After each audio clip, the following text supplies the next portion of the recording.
trying to image or perceive information that's coming from the future. And that seems to be almost as easy, if not easier, than doing it in real time. So the question I always ask is, who believes this stuff?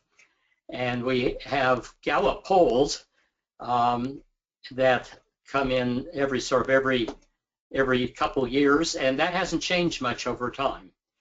And there was a major one of academics in different fields, and they were simply asked, does ESP exist? And if you ask that question, the American public goes about 50% to 60%, depending on their definition or how they interpret it, and exactly which kind of ESP you're talking about.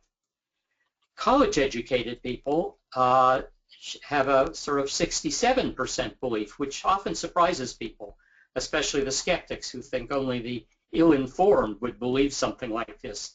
But college-educated people are actually more believing in the possibility or even the likelihood of ESP existing than people with only a high school education.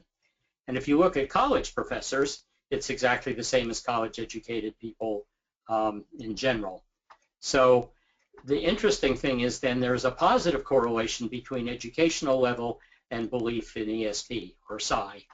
And when we ask the question of the public, we don't use the word psi. We usually ask ESP. And these are sort of Gallup poll data. Now, there was a special study of college professors, and that was interesting because it broke down by field. And so this was a 5-point scale ranging at the top from ESP is an established fact. The next position is a likely possibility. 3 was I don't know. 2 is likely not possible. And 1 was impossible. So here's the percentage of people who say either 4 or 5. That is, ESP is either an established fact or is a likely possibility. Among natural scientists, and that's biologists, chemists, and physicists, 55% endorse one of those 2 top positions. Social scientists, not counting psychologists, 66%, and people in the arts, humanities, and education, 77%. So natural scientists are the most skeptical among that set of groups. The interesting thing is psychologists are only 34%. So there are your skeptics. Sort of my colleagues are the most skeptical. And since I've been at Stanford and Cornell and Harvard, you would think they are the most skeptical, and yet I find people in those institutions are actually slightly more likely to believe in the likelihood of it than people at less prestigious institutions. And I think the reason for that is that people at those sort of real prestige institutions, many of them got there because they were willing to take some risks and try things that were new and different rather than just repeating older experiments. And so they sort of have a premium on people who come up with new ideas. Now that's just speculation as to why that's so. But as I give colloquia around the country, I find that those from those institutions are more open to it. And after I give a talk at a academic institution, there are people who come up later and say to me, well, you know, I really have had some experiences, and so I tend to believe this, but I'd be more likely to come out as gay than to come out as believing this stuff. So that it's sort of a taboo in the academy to believe that, especially among psychologists, as we see. Interesting, if you look at the opposite end of the scale, do you think that ESP is an impossibility? Non-psychologists, it says 4%. It's actually 16% when I went back and checked the figures. But psychologists, the same number, 34%, who say it's established or likely, but 34% also say that it's an impossibility. So the question then is, why are college professors and psychologists in particular so skeptical? And actually there's some legitimate reasons for their skepticism. First, they are most likely to believe that extraordinary claims require extraordinary evidence. That's almost a cliche. You hear that all the time about many things. And psychologists actually have the training to know how to read an experiment and judge the methodology. So in some ways, they know what it means to have extraordinary evidence. That is, they know what the probability level should be, they know what the size of the effect should be, and they know where to look for flaws in the design. So that leads them to, that's one of the major reasons that they're skeptical. Two, though, they don't know the experimental evidence.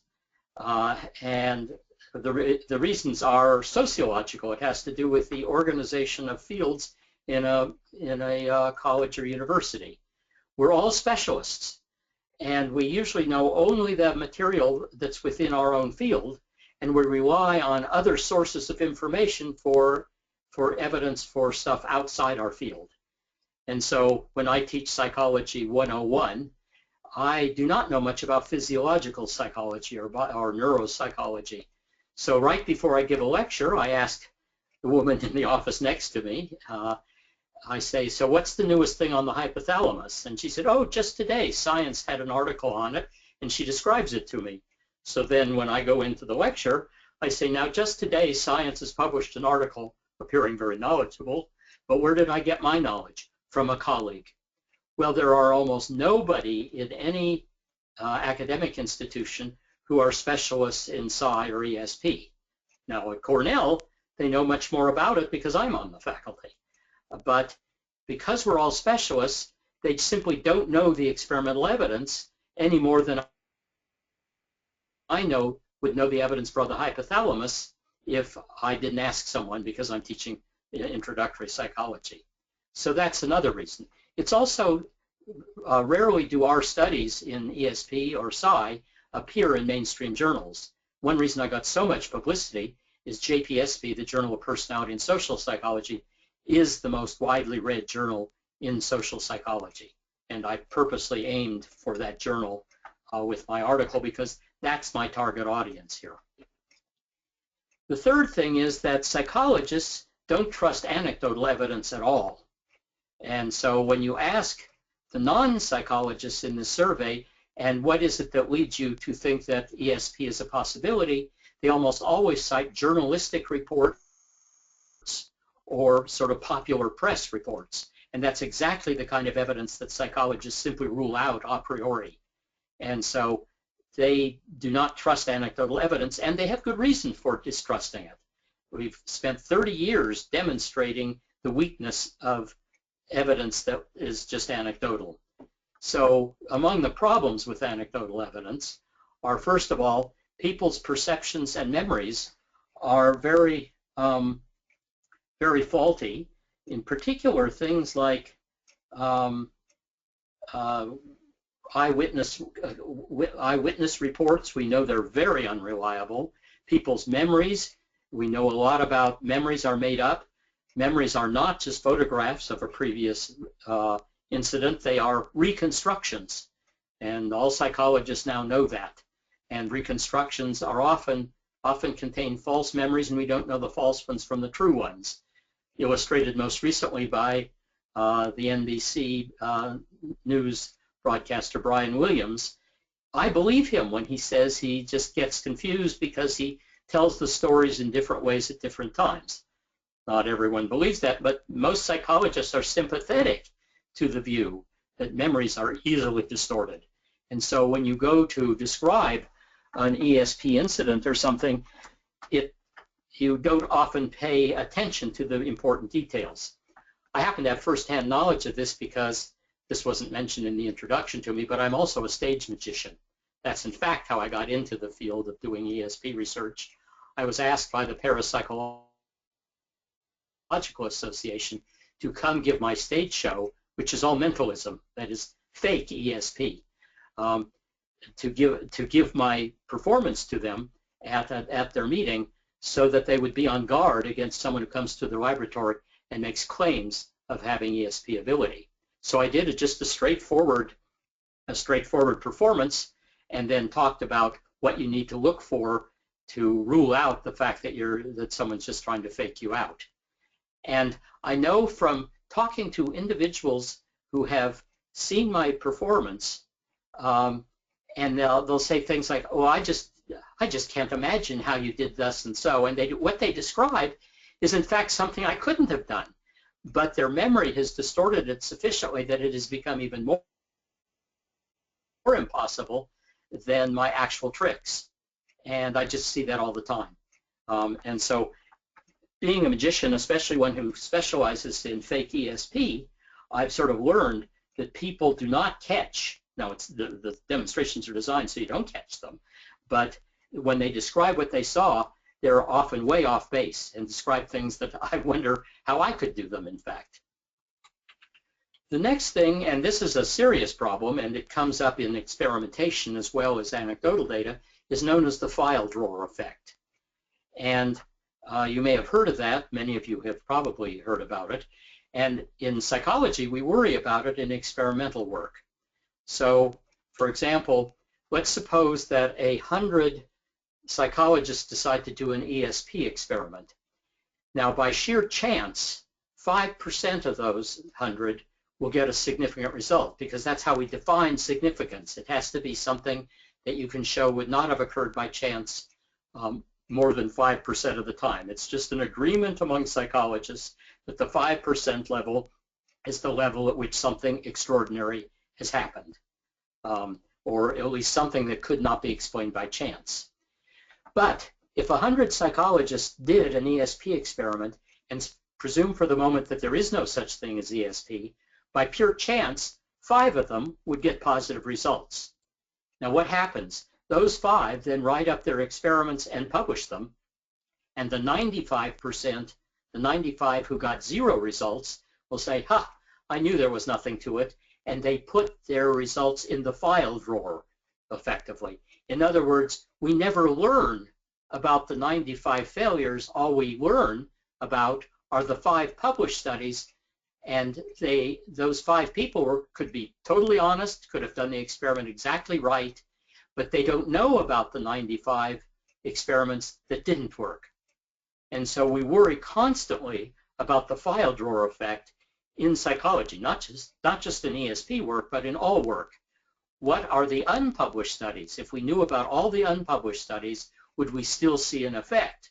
Or are we looking only at the 5% that worked? Now, that affects anecdotal data even more. So just let me give you some examples.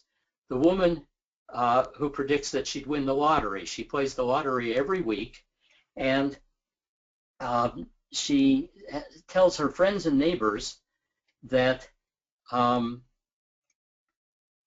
that she just has this feeling that she's going to win today. And suppose she does. Well, she gets enormous publicity. Her picture appears on the front page of the paper. Her friends and neighbors all say she told them ahead of time. So she's not just fooling around. And so our intuitions lead us to ask the question, wow, with 2 million people playing the lottery, what is the probability that this woman would have won? But that is the wrong statistical question, because you don't know the important statistical answer to the statistical question: how many people that day who played the lottery predicted they would win? That's the relevant comparison. And let's say there were, of the 2 million people who played it, a couple thousand thought they would win that day.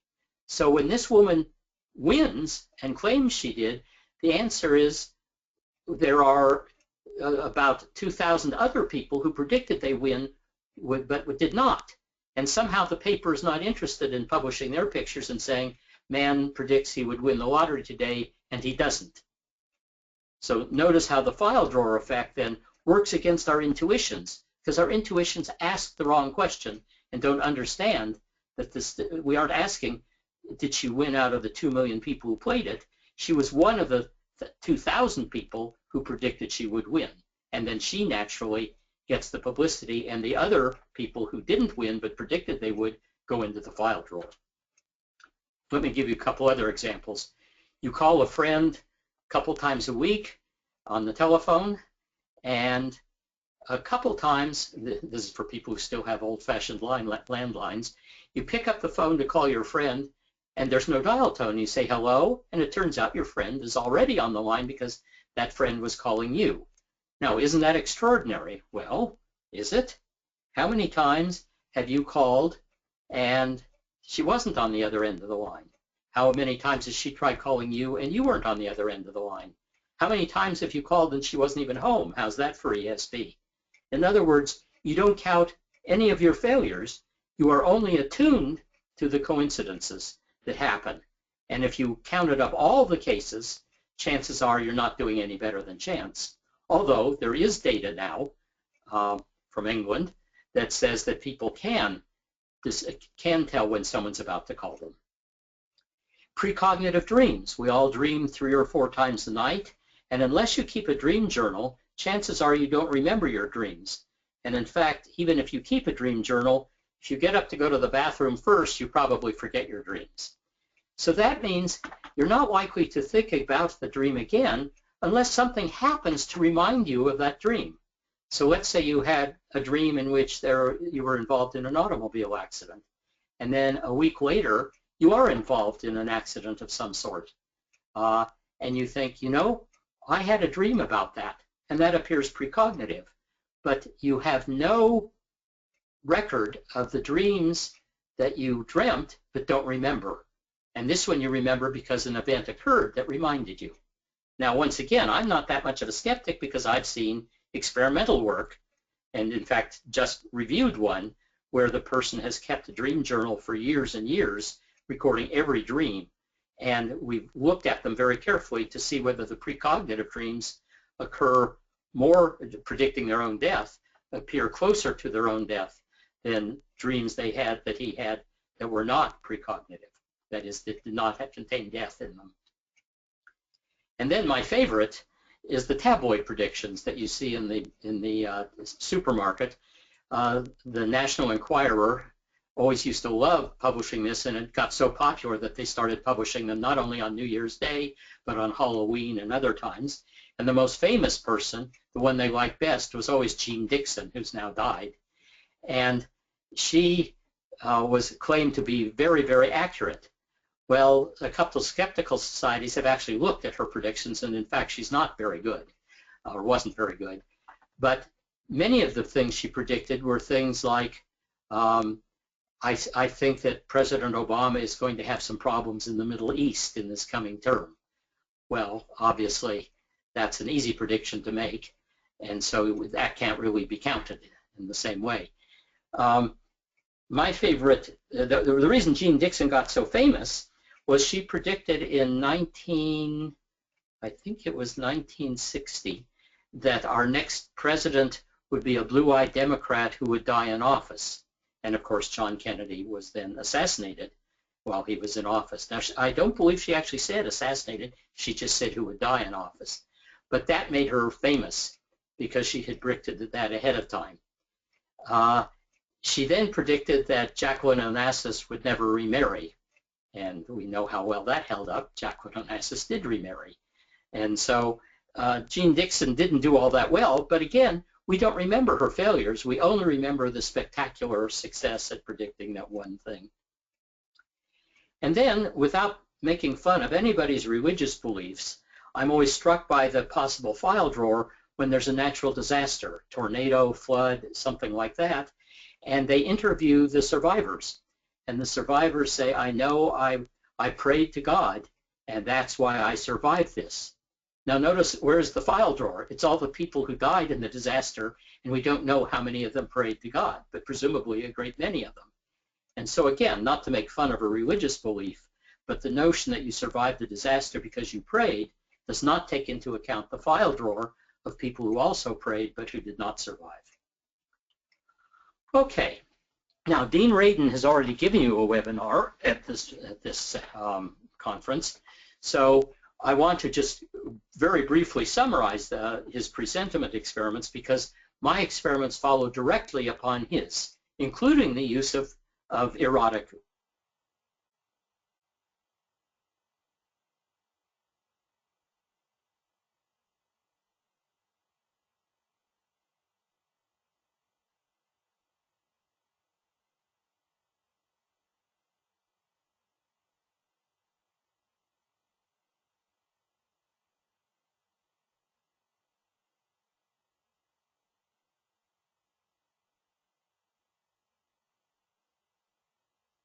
And this is measuring your physiology all the time. And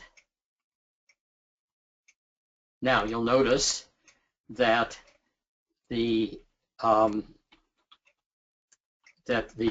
two pictures, this one and this one, are in fact the ones that have high arousal value. And if you can think about it, that evolution would have predicted something like that, because it would be evolutionarily very useful to have pre-knowledge of a predator, or to know down which path the predator exists. So very negative ones would be an example. And then it would also be evolutionarily adaptive if in fact sexual opportunities were something you could anticipate, plan for, or see to it that they occurred.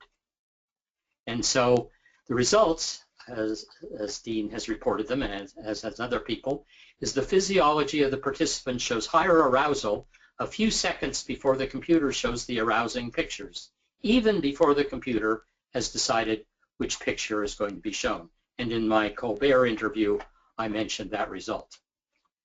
So my experimental strategy was essentially to follow Dean's lead, but instead of measuring physiological responses, I wanted to measure behavioral responses, actual responses of one sort or another, and that will become clearer as I show you some of the things we did.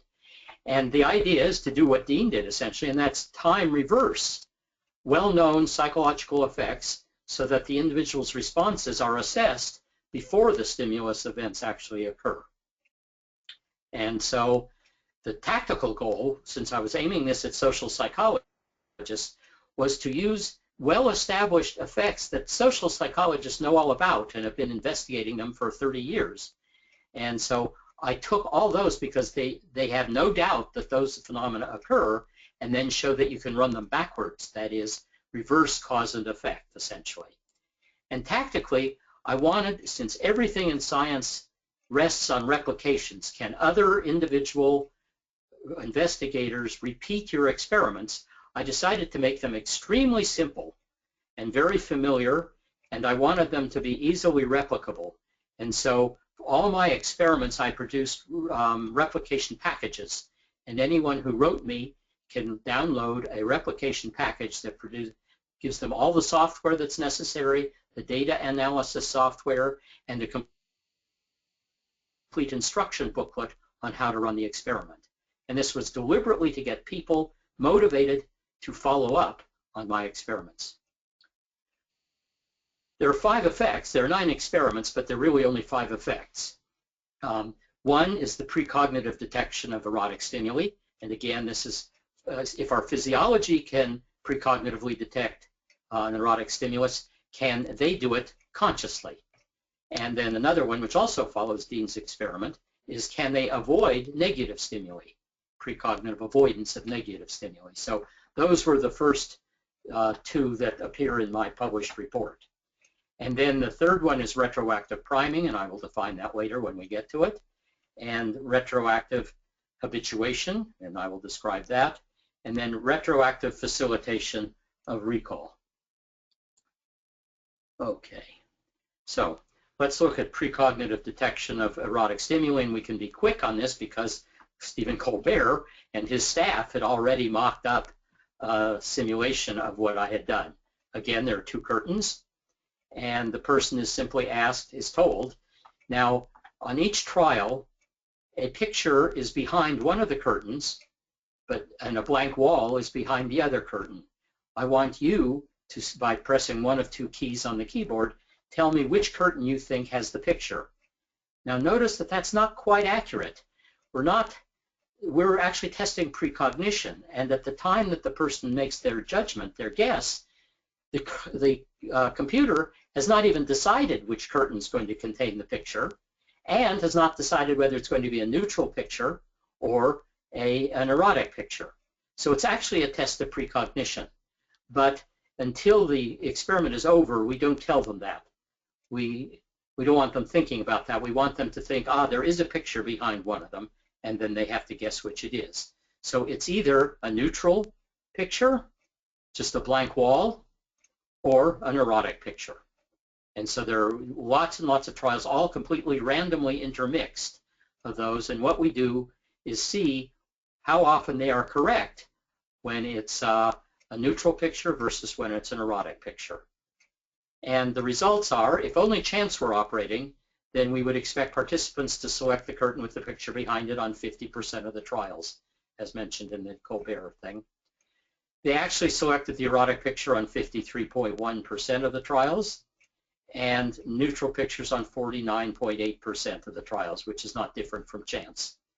And one of the numbers we use in psychology is the probability level that this could have occurred by pure chance. And that depends on how many subjects we ran, how many trials they participated in, and how big the effect was. And so if that number, that P level that you see at the bottom section of the screen, if that's less than 0.05 or 1 out of 20, then we are permitted by convention to describe that as a statistically significant result. Now, the public actually knows about this. You actually know about it, but not in those terms.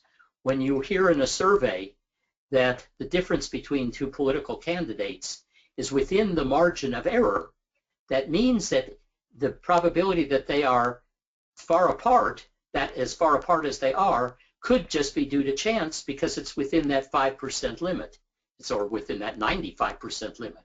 And as soon as one candidate has a significantly greater number of votes, or people saying they will vote for this person, and that it reaches the 5% level, then survey researchers say that the person is significantly ahead or behind.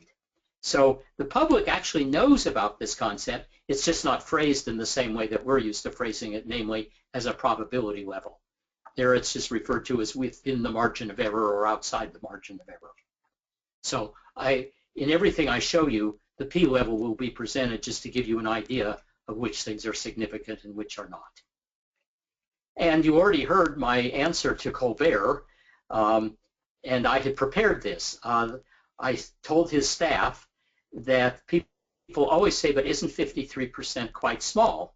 And I said, now, I can give him some examples of where 53% is not considered small at all, but one thing it'll be fun for him to know is that the Colbert bump, that is people who are candidates that are willing to appear on his program, actually have a 3% advantage over those who do not appear.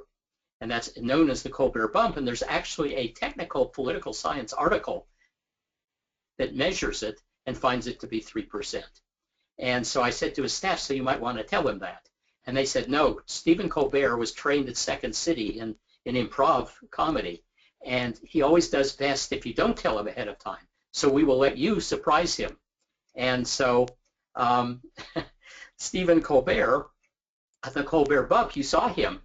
He came up in 5 milliseconds with the response, show me more porn and the Colbert bump will get larger, which I thought was sheer genius in terms of being able to think of that. And when I mentioned that to my department chair, he said, Daryl, you should have come right back and said, I'm not going to touch that.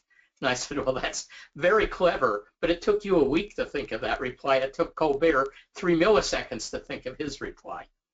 Okay. As I also pointed out, on an American casino roulette wheel, which has 2 additional holes, so if you bet what looks like a 50-50 bet on red-black or even odd, if the ball ends in either of those 2 extra holes, 0 and 0-0, then the house wins.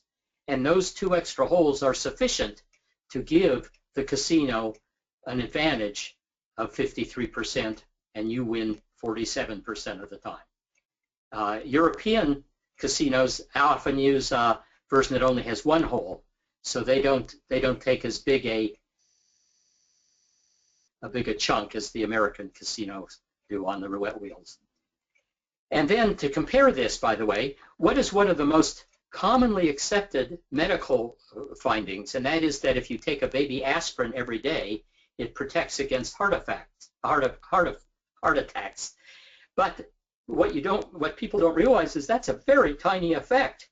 There's only a 0.8% difference between the aspirin and the no aspirin groups in that study. The reason that's significant statistically is because that study contained 22,000 physicians in it. And when you have that large a sample, then very tiny differences will be significant.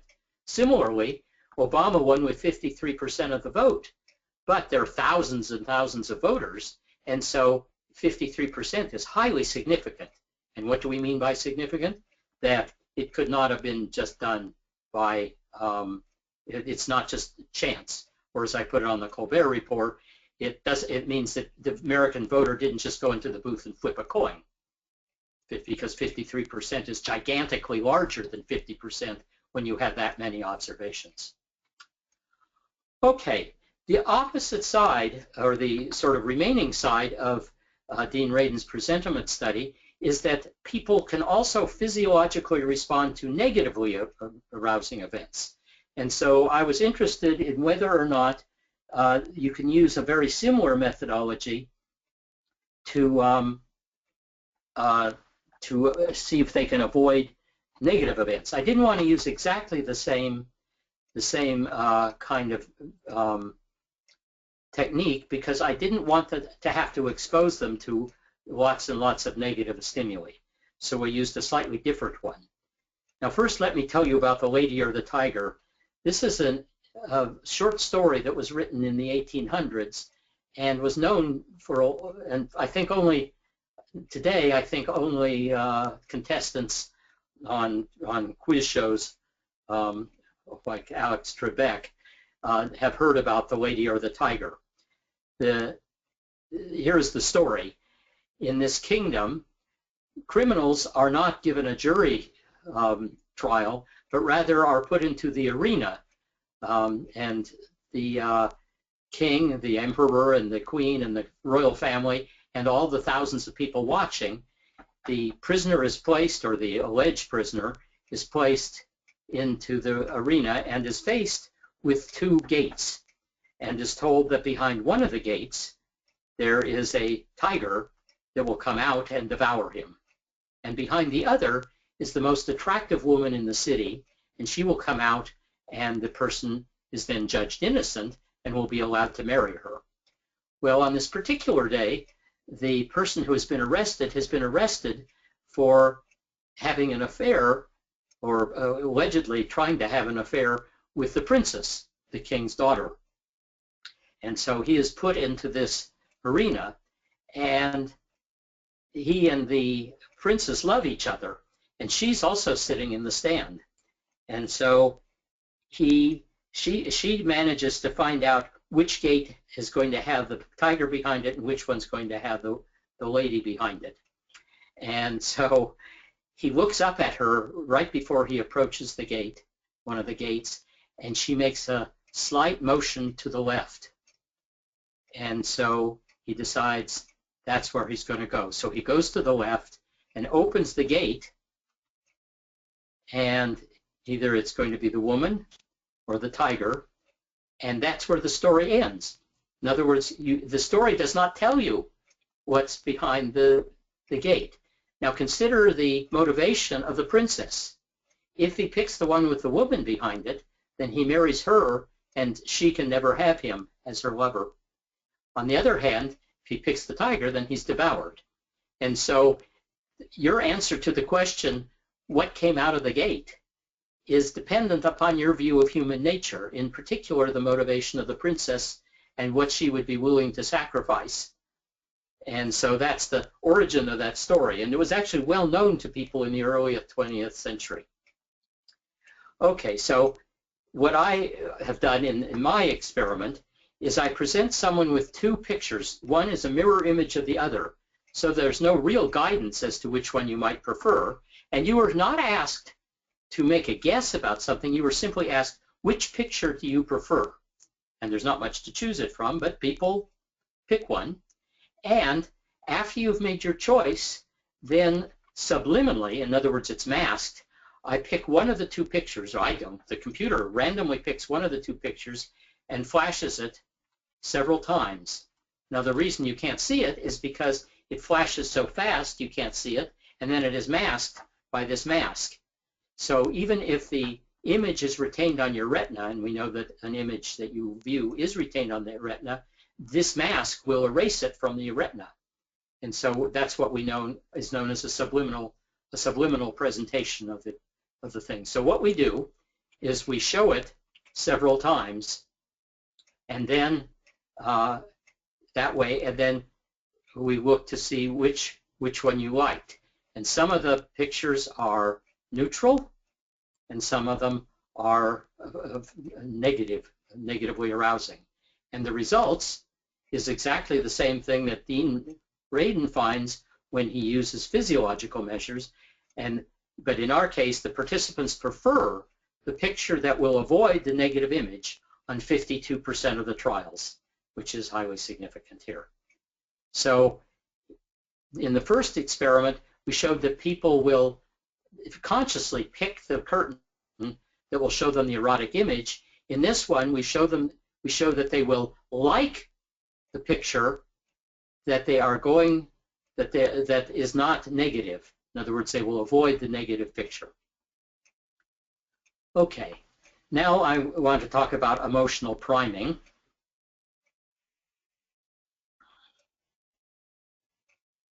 Let me get my file up here. Okay, priming is now a favorite technique of social psychologists. In it, you are shown two things, one right after the other. Prime is a positive or negative word, and it is flashed on the screen very quickly, and in fact, in some experiments, it's flashed subliminally, so you don't even consciously recognize it. The target is a positive or negative picture. And in forward priming, the prime is, again, a word, which you're shown first, and then you are shown a picture, and you are asked to judge as quickly as you can, is this a pleasant picture or an unpleasant picture?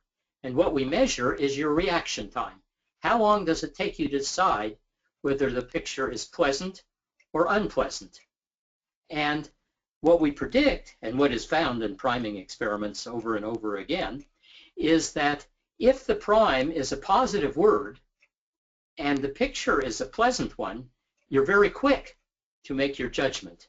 Similarly, if the prime is a negative word and the picture is unpleasant, you're very quick at making the judgment. Even if you cannot consciously see the prime, it primes you to make a judgment that is congruent with the picture you saw. So we call that a congruent trial. In an incongruent trial, the prime is different. If the prime is positive, then the picture will be unpleasant. If the prime is negative, the picture will be pleasant. And so let me just show you some of these. But first, what I've done is taken that same technique, but we do reactive priming. First, you make your judgment of the pleasant picture or the unpleasant picture. Then we flash the prime. In other words, can the prime, even though it comes after you've made your judgment, act backwards in time to influence your reaction time? Will you take longer to judge the picture if it's different in emotional tone from the prime? So the hypothesis, it takes longer to respond on incongruent trials than on congruent trials. Now, to just make that more concrete, let me show you some forward priming congruent trials. So playful followed by this picture, which is a playful picture. And people respond very quickly to saying, they almost never get it wrong, it just takes them longer, but in this one, they respond very quickly that this is a pleasant picture. Similarly, terrifying and a plane crash, they get that very quickly. On the other hand, if we use incongruent trials, it takes them much longer. So again, this is going forward. This is the way most social psychologists do a priming experiment. Ugly and a picture which is not ugly. And it takes people longer, if the word ugly has been flashed, to make a judgment that this is a pleasant picture. Again, they almost always get it right, but it takes them much longer. They have to overcome the effect of the prime. Here's a reverse one, lovely and the spider. And again, it takes them longer to decide whether this is pleasant or unpleasant if they've seen the word lovely ahead of time. Okay, in our experiments, we do it retroactively. In other words, we present the picture first, and you must make a judgment. Is this a pleasant or an unpleasant picture? And then we immediately show you a word, and the word in this case was congruent with the picture, affectionate. Okay, here's another picture, and followed by horrible. So again, people don't take very long to decide that that's a picture which is negative or unpleasant because it's followed by the prime that's horrible. And here are incongruent trials done retroactively. Bunny rabbit, threatening, and the plane crash, beautiful. And so again, what we find, first of all, we do it both forward and backwards just to show you that we know how to do it forward. And you'll notice that the significance level is, if we take the incongruent and subtract minus the congruent responses, we're predicting that it takes you longer in milliseconds, which is on the y-axis here, to respond to incongruent. And you'll notice that that's very, very significant. And in fact, forward priming is very easy to do. Social psychologists do it all the time. The interesting one is the red bar, which shows that when we do it retroactively, we again get not quite as large an effect, but still a very significant retroactive priming effect. So if you are made to judge, if you were asked to judge a picture, whether it's pleasant or unpleasant, we can affect how long it takes you to make that judgment by showing you a prime word after the fact. So that's the retroactive priming one. Habituation is the third thing I want to talk to you about. And first I want to talk to you about an effect that we've known about for years and years. It's called the familiarity produces liking effect. And a psychologist by the name of Robert Science resurrected this long outdated effect to show people and did a whole bunch of research on it during the 60s. So let me tell you some examples of the familiarity liking effect. First of all, we know that babies who have been born prefer their mother's voices to voices of other women. And that's because the baby has essentially heard the mother's voice in utero for many, many months. And so you can play, and we can do this with virtually newborn infants. What we do is we play them a voice, and the baby will suck on a nipple stronger if the voice is that of the mother than if it's of another woman's voice. And they will also respond more to women's voices in general than to men's voices. Okay, so we know that just the familiarity of the baby with the mother's voice has an effect after birth. There's a very clever study in which, while in utero, the baby is read the book The Cat in the Hat, and repeatedly over the period of gestation during the pregnancy, and sometimes, and so that has heard The Cat in the Hat over and over again. Then, when the baby is born, we assess whether the baby likes the words "the cat in the hat" more than "the dog in the bog." And you can reverse that and have the baby read "the dog in the bog" while in utero, and then listen to "the cat in the hat." And babies respond more vigorously to the one they have heard that was read to them in the uterus. In another one, if you flash faces, this is just a standard experiment, and you can do on college students. You flash faces at them very quickly. Some faces they see once, some they see no times, some they see 5 times, and some they see 10 times. And you can do this subliminally, or you can just do it very quickly.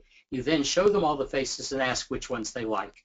And they tend to like the ones they've seen most often. There's a very elaborate experiment that has people move from one lab space to another, and it's arranged in such a way that they'll pass by other subjects 5 times, 2 times, or not at all. And then they're asked to rate how attractive or how much they would like to get to know other people taking the same experiment, and they prefer the people that they accidentally on purpose, of the experimenter's purpose, they met. And then here's one that I really like. If you show people a photograph of themselves or show them their mirror image and ask which picture they like better, people like their mirror image better but their friends like the photograph better. You can probably come up with the explanation for that. What picture of what face do you see most often of your own face? And that's the mirror image. And it turns out you like the mirror image better. And since we're all slightly asymmetric, when you go from the photograph to the mirror image, it doubles any asymmetries in your face. And so there is a genuine difference between the mirror image and the photograph, and that's exaggerated when you see one versus the other. And then if you play sounds to unhatched chicks, in other words, while they're still in the egg, so you play a 1,000 cycle tone or a 500 cycle tone, it turns out after they are born, they prefer the sound that they've heard while they were in the egg. And my all-time favorite is if you put mice, put a mouse in a cage that has a floor, and when the mouse sits on one half of the floor, it plays music by Mozart. And this is a mouse that has been trained to listen to music by Mozart over and over again. And other rats are trained on Schoenberg to listen to music by Schoenberg. Then you put them in a cage, and when they sit on one half of the cage, they'll hear music by Mozart. Not the same music they were trained on, but music by Mozart. And if they sit on the other half of the floor, they'll hear music by Schoenberg. And it turns out mice prefer to sit on the half of the cage in which they will hear music by the same composer that they've heard over and over again. And to their everlasting credit, from my point of view, untrained mice prefer Mozart to Schoenberg. Okay, so that's the familiarity and liking effect. And we think that the reason it works that way is evolutionarily we have a certain amount of arousal and fear toward unfamiliar objects. And the more they become familiar, so pigeons and horses that live in the natural environment start seeing each other all the time, the arousal goes down and they become habituated to it. And we know if you're shown a very strong stimulus, negative or positive, you have a strong emotional reaction to it. But if we show it to you over and over again, the arousal decreases, and the technical word for that is you become habituated to it. And so it has less of an effect. So the habituation effect is that you will be strongly affected by a stimulus you haven't seen before, and negative stimuli then over and over will become less negative because you become more familiar with it. And we think that that's the reason the familiarity produces liking effect.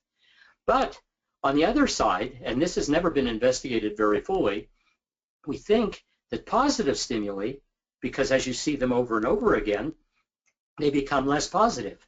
Familiarity essentially makes them boring.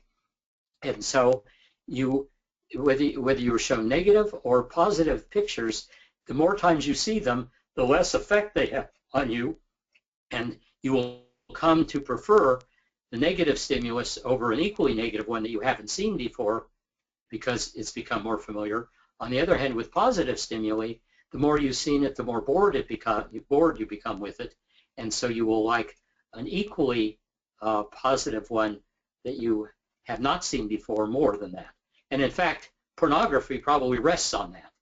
If you didn't have that effect, then everyone would just have their favorite pictures and they would never need to see anything else.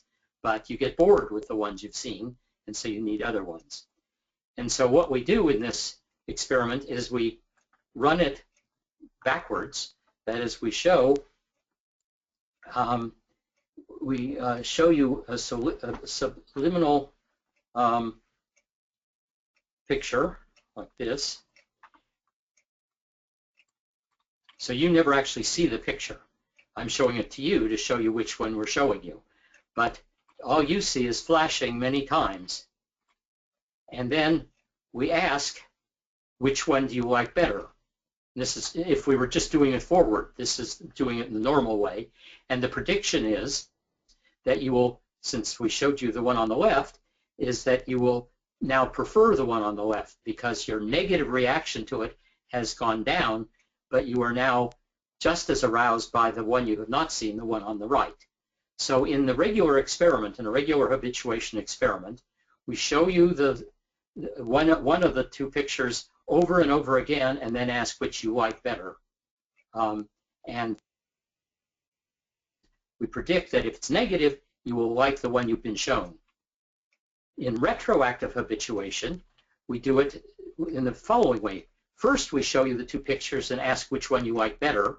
Then the computer randomly selects one and shows it to you over and over again. And the prediction is, well, let me show you the erotic one too. Retroactive erotic pictures. We show you two pictures and ask which one you like better.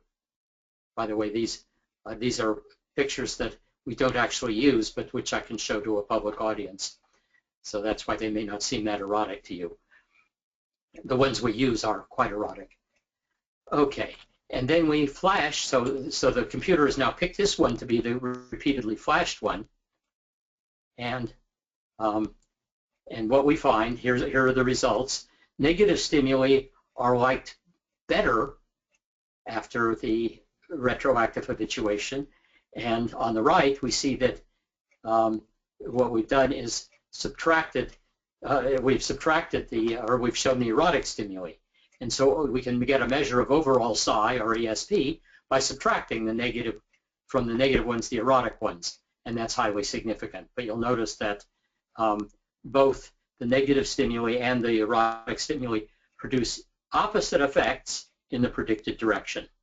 And again, like all our experiments, the size of the effect runs at about 52, 53%, or 3% above or below the negative sign. Okay, now the last experiment is called retroactive facilitation of recall. And it was suggested to me by reading Alice in Through the Looking Glass. In Through the Looking Glass, Alice meets the White Queen, and the White Queen, among other things, tells her this amazing thing, and that is that citizens of her realm, of the White Queen's kingdom, essentially are precognitive. As she puts it, the people in her kingdom are able to recall not only events that have occurred, but events that will occur. And when Alice says, oh, I'm sure I can only remember events that have already occurred, not ones that can occur, the White Queen says, well, it seems to me a very poor sort of memory that only works backwards. And she says, well, I remember best events that occur the week after next. And so what I did was take that to design an experiment. So the usual procedure, which you're very familiar with, is when you're going to take a test, you study the materials and then you take the test. In our experiments, we reverse the procedure. We have people take the test first and then study the materials. In other words, can you improve your performance on an exam by studying after the exam rather than before the exam? And it seemed like a far-fetched idea, but we gave it a try. So here's the actual instructions on the screen. You will be shown a series of 48 common words one at a time. As you see each word, try to form an impression of the thing it refers to. So if the word is tree, visualize a tree. And so they then see a number of words that are flashed up on the screen, the 48 of them, and then they're given an exam. Type in all the words you can remember in the order that they occur to you. So what they do, this particular person has filled out pants, tiger, sweater, apple, engineer, doctor, and there are 48 slots because there were 48 words.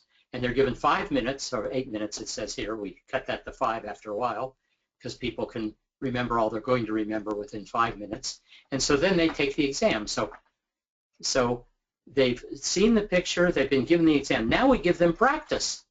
You will now be shown 24 of the words you saw earlier, divided into 4 categories: foods, animals, occupations, and clothing. As you see each word, try to form an impression of the thing it refers to. So what we're now giving them is practice on 24 of the 48 words. And the computer just randomly picks 24, sort of 3 from each of the different categories, so that half of our words are now words they've practiced after the fact, and half the words are words they never practiced. And so we now show them some of the words. And now we say, listed below are the 24 words you were shown earlier. click the mouse on each of the 6 food words in the list. So these are practice exercises. So they look through the list. Park, gee, was that on the list? Mouse, was that on the list? And so when they are finished, they then press the continue button. And it says listed below are 20 of the words shown earlier. And click the mouse on each of the 6 food words in the list. So now we're giving them practice on the words. They have to go through the list and find the 6 food words and fill them in on the right in the slot. So we're giving them practice now. And now click on the animal words. And so this person has clicked at skunk, ferret, walrus, cow, bird, and mouse and filled them in. So everyone gets these right. I mean, they can just look at the words. And some of the words they saw and some they didn't. And here are the 6 occupation words. And here are the 6 articles of clothing. And now we tell them the results. You recalled 64% of the target words in this particular case and 41% of the control words. In other words, if we give them the test first, how many of these 64 words of these 48 words can you recall? We then gave them practice on 24 of those words and then we look back to see how many of those they had remembered. We also give them 24 words that they did not practice, and we then go back and look at their test to see how many of those they got.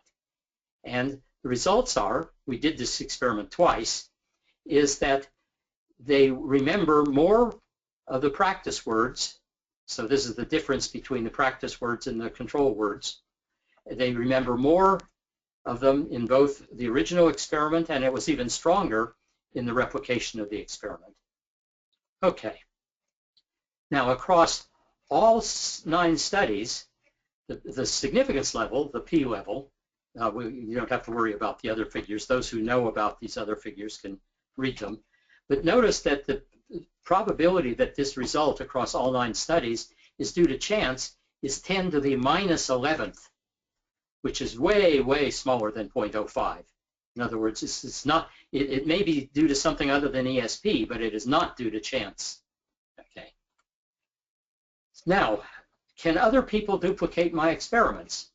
And as I mentioned, I've made all my materials available, and we are now working on this article, a meta-analysis of 90 experiments on the anomalous anticipation of random future events.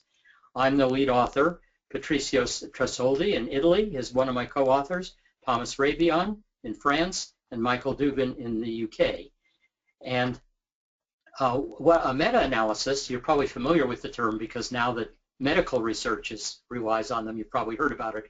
A meta-analysis gathers up all the known studies in a particular area and does an analysis of the studies. So each successful study counts as one observation. And the question is, can the meta-analysis show that there is an actual effect? And so far, we have 90 experiments that were done in 33 different laboratories, 14 countries with over 12,000 participants. And these are attempts to replicate my experiments by other people. And the results are across all 90 experiments, we get a very strong effect. Now, those 90 experiments include my 9. So the question is, what about just those that replicated my experiments? And there are 69 replications of my experiments exactly, and there are 11 that are not included of people who designed their own experiment to find the same thing. So if we just look at the replications, independent experimenters working in their own laboratories doing one of my five experiments, and that is 10 to the minus 5th. In other words, that too has worked. And the file drawer effect, we always worry about the file drawer effect. There are many, many ways of asking about, are we missing something? And what you can do is a calculation that asks, given our results, how many unknown studies would have to be sitting around in file drawers somewhere that could erase the significance of the studies, of the 90 studies we know about? And when you do that calculation, it turns out there would have to be more than 1,000 studies somewhere with 0 results to reduce our over result to non-significance. And so that's a way of sort of doing a calculation to see how endangered might our conclusions be by the file drawer effect. And so just to give you some other things, the most replicable experiment, interestingly, is the precognitive detection of erotic stimuli. That's the easiest one for people to do. It gives the largest effect size. It appears in more of the laboratories that tried it than any of the other effects. And the one that's the least replicable is the retroactive facilitation of recall, practicing for an exam after you've already taken the exam, which is too bad. I'm now going to try to do more experiments on that to see if we can't bring it into the same realm of success, of replicability, as the erotic stimuli one. And let me just mention in the White Queen, at the end of her visit with the White Queen, Alice says, I just can't believe impossible things. And the White Queen says, I dare say, my dear, you just haven't had much practice. Why, I always practice every day trying to believe impossible things. Why, I often sometimes believe as many as 6 impossible things before breakfast. And that may be a quote you've heard before. And so I tell my fellow psychologists, I would like you now, after looking at these data, to consider at least one improbable thing after breakfast. And I'm back and ready for questions.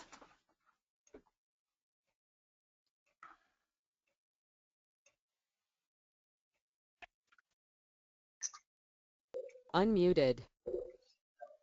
No, if I have a question, they're going to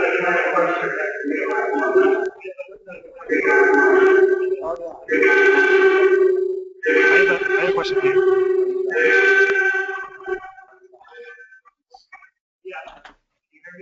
Yeah. Can you hear me, Daryl? Yes, I can. Daryl? Yes, I can hear you. Okay. Yeah, I have played with designing image libraries. My first question was, does this erotic stimuli effect work differently on men than women? The answer is yes. We discovered in piloting that men and women have very... Can you hear me? Can you hear me? Yeah, men what? Yes, men and women... Say again, please. Yeah, men and women do differ. And when men and women have different ideas of what's erotic. Women like more romantic types of pictures, and men like essentially genitalia in the face kind of erotica. And so we now use different pictures for men and women. And people are also able to choose whether they want to see same-sex erotica or opposite-sex erotica. So people who are presumably gay can choose to see a different set of pictures from people who are straight. Are you there? Am I here?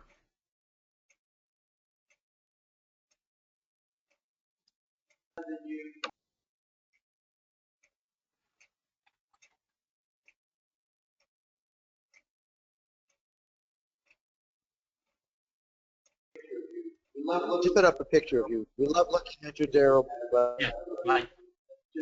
I think it would be better to put up just your screen or something. Are people still asking questions?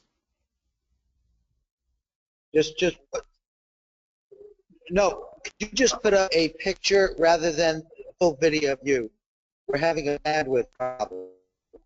Okay. Can you hear me? Hi, Daryl. Maybe you could ask me to do Can that. you hear me? Hi. Yes. Yeah. It helps if we. Is that? Let me mute Marty over there.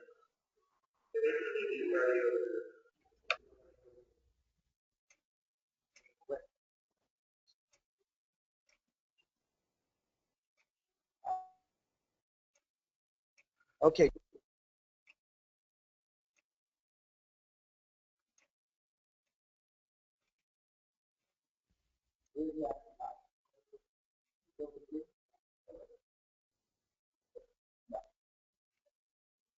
Okay, he's put up his screen. Hold on, we're getting there, Daryl. Okay. Can you hear me? Okay. Oh.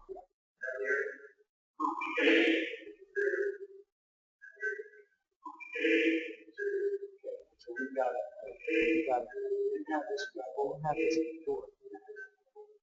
Can you just mute yourself in GoToMeeting?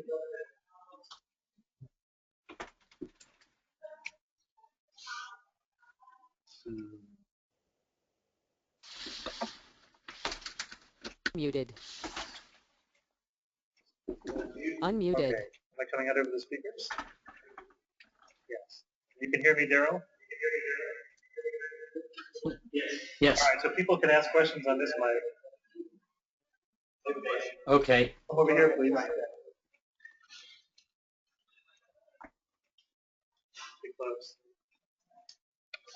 Oh, hi, Daryl. Thanks for a great presentation. Okay. I'm wondering whether your interest in this topic is an example of retroactive priming, because you mentioned to us at a previous IRBA conference that you were a magician and you began to wonder if there really was some sort of telepathic or ESP ability beyond your own magic. Right. And what I'm wondering is the fact that you're studying this now, is that a type of retroactive priming that a magician who would have not studied this later in life may have not been so interested in? And it's actually kind of a serious question, because your critics, like Dick Wiseman, is it because they have a different type of priming in their own future that leads them in one direction or not to be super skeptical of this, or actually look at it seriously like you have? Okay.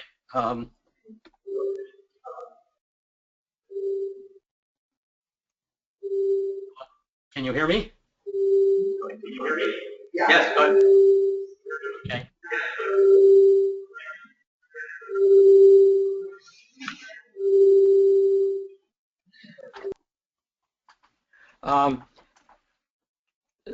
I got into this.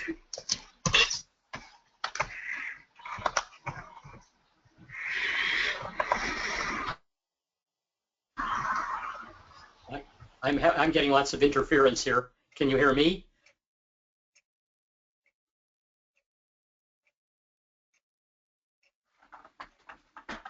We can hear you fine, Daryl.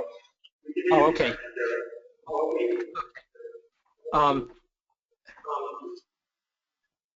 Muted. So I did get into this.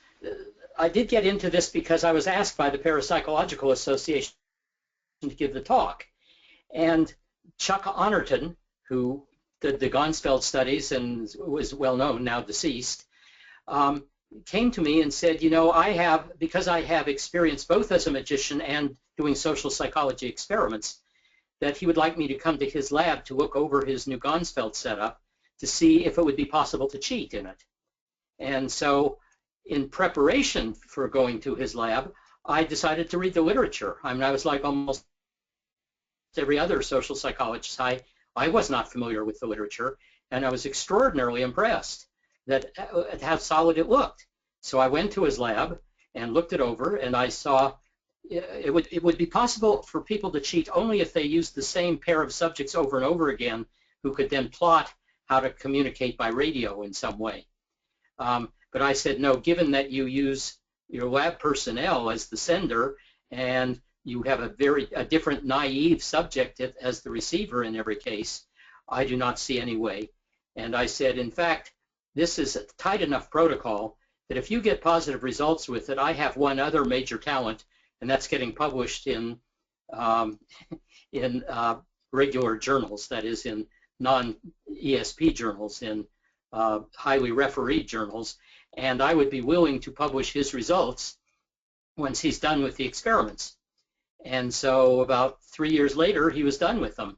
And the two of us published a paper in 1994, I believe, in Psychological Bulletin, which is a major publication of the American Psychological Association. And at that point, I said, you know, I really should start gathering my own data. So I did, and Chuck Honorton said, before you do anything else, you should try doing a Gonsfeld study of your own, because you're now familiar with it.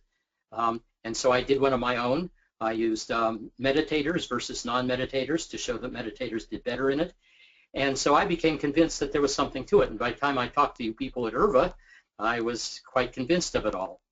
And the fact that I'm a magician has led some people to speculate that I'm playing this a huge hoax on the field, either by making up the data or whatever, and I realize that could be a problem, and that's exactly why we decided to make it fully available to anyone who wants to try to replicate it. Even though that increases the danger of a file drawer, nevertheless, it makes it available to everyone, including Ray Hyman. Now, the interesting thing about both Richard Wiseman and Ray Hyman is all three of us are magicians. I knew Ray Hyman earlier because he's also a psychologist. He's now retired. But I knew him because we both belong to the Psychic Entertainers Association, except he's a complete skeptic, and I now believe the data and am a believer. But there is this rumor among graduate students, for example, that I'm going to someday declare, see, I fooled all of you guys because this is all a hoax. And I assure you it is not. But it seems to me, once again, that which trumps everything else is, can independent researchers duplicate my results? We now have 90 experiments. If you subtract my 9, we now have 81 experiments that show, yes, you can.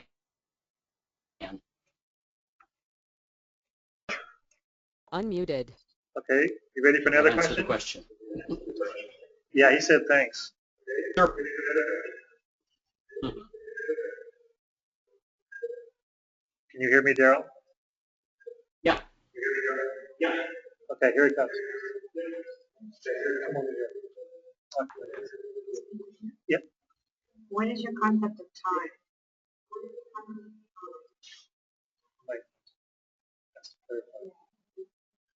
I'm not sure you heard that. Ask her. I didn't understand it. She asked what your concept of time is.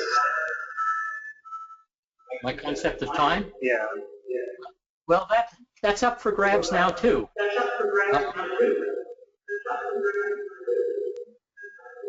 not sure you understand the question. Muted. I've now attended Unmuted. two conferences. Muted. I've now Unmuted. attended a conference of physicists and psychologists or parapsychologists trying to work out what does this tell us about time. And I am thoroughly both confused and don't know what to think, because the physicists among them themselves disagree about how one should consider time.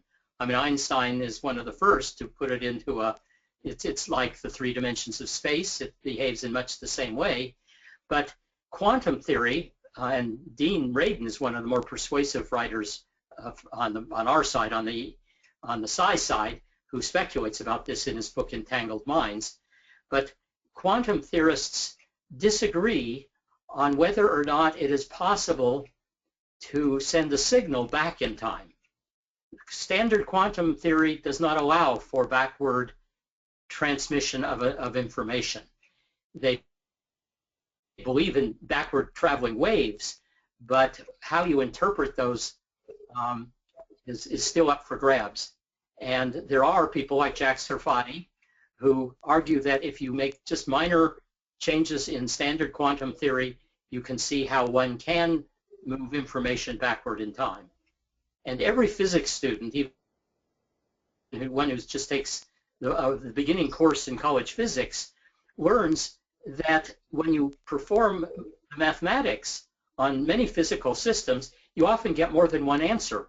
And sometimes there's an interpretation of that answer. So for example, if I stand up and throw a softball forward and up, and I tell you the speed at which I release the ball and the angle at which I release it, and then ask you to calculate when it will hit the ground, when you do that, you have to take a square root. And you get 2 answers. You get a positive answer and a negative answer. Well, in that case, it's fairly simple. The negative answer refers to when the ball would have been on the ground if that's where it had started, rather than starting 5 feet up in my hand. And so that's fairly simple. Well, in electricity and magnetism, you sometimes get an imaginary and a real number for your solution. And that, too, has a more complicated interpretation. The question is, in quantum mechanics, how do you interpret a backward traveling wave?